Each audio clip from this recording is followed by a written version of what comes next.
Bonjour, donc là je vous présente le bunker du trou numéro 3 du golfe de Valcro, où on va retrouver un macabé dans une situation un peu étrange.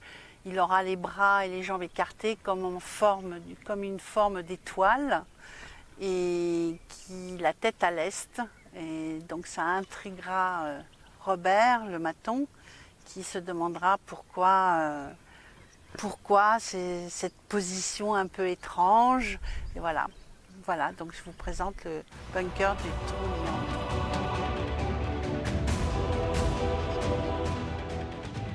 Bonjour, donc là on est à l'endroit où on aurait retrouvé le Templier Capucin. Les ouvriers du Golfe ont retrouvé Capucin le Templier. Et donc dans le livre, c'est cette maison qui est en ruine, mais on verra un petit peu plus tard, on fera le tour, qui est la maisonne. Donc c'est là où les Templiers s'installent, tout en respectant donc les règles strictes de Saint-Bruno, parce que les Templiers sont des moines soldats, donc ils ont appris aussi à faire de l'agriculture, etc.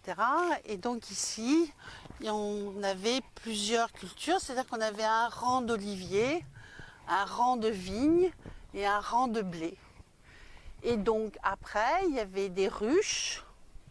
Après, il y avait, on va voir un petit peu plus haut, il y avait l'endroit où on mettait donc les moutons, les cochons, les boucs, les chèvres. Hein.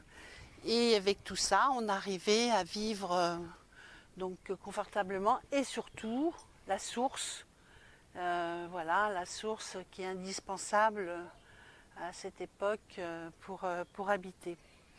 Alors je dis que vous avez vu ces énormes platanes qui sont magnifiques, hein, et donc c'est là l'hiver où il y a plein de feuilles, et les feuilles amortissent